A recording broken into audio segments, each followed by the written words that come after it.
We then have our transition program, which is a 15-week program. The children come to our school for half a day for 15 weeks. They're integrated throughout the whole school, meeting students and teachers from kindergarten through to year 6. They visit the library, get prepared with the technology that we have here at school, meeting a range of different people and getting them familiar with our environment. Throughout that 15-week process, we also have programs for parents, getting and helping them feel familiar with the environment here at Tukley as well, and also helping to educate them on what they can be doing at home with the children, getting them ready for school. Simple things in some packing lunch boxes, healthy eating, reading to students, writing their name, just helping the parents be ready for that transition as well.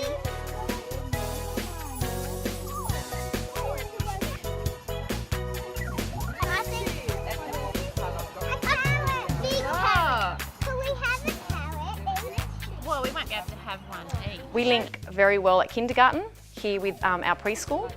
Sharon, the preschool educator, has come up to our staff meetings and the kindergarten stage meetings that we have and has helped to educate us on the early years learning framework.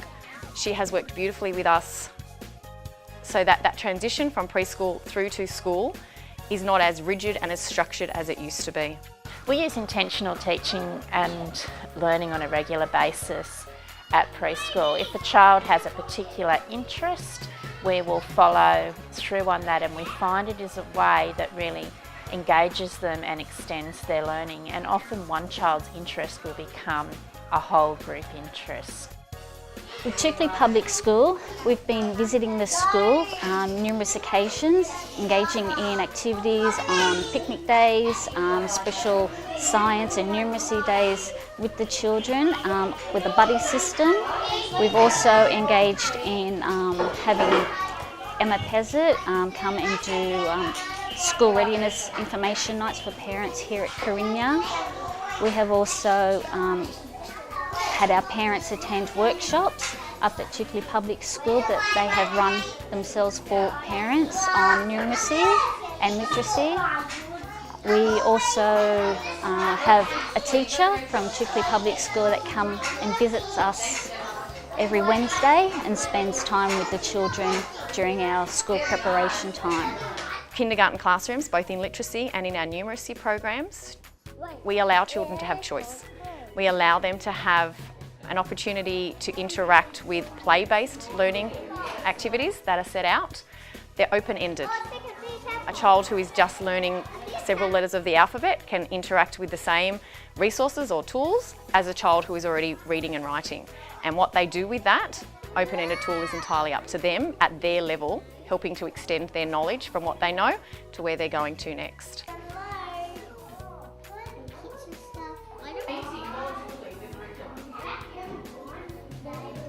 The children have choice in their activities and how long they stay there. We don't have a bell that tells them they need to move to the next activity because their time is up. If a child wants to stay at the writing table because they are involved in what they're doing and they are drawing an elaborate picture and creating and using their imagination, then they're allowed to do that. They sit there for up to an hour if they need to, creating what they like. We find this helps that transition from the preschool environment where they do have that choice, that sense of belonging, the sense of ownership over what they're doing. It also helps children with special needs, give them an opportunity to engage in their learning and not feel like they have to finish something just because the time is up. The play-based learning activities that we have in literacy and numeracy give the teachers their direction for their modelled and their guided teaching. And again, we observe them and then take them to that next level. Especially in the literacy programs in the morning, the children are withdrawn 3 at a time. They come over to us to read and write for about a 7-minute session, short, sharp, just what for their attention span, and then they go back to the activity they were at.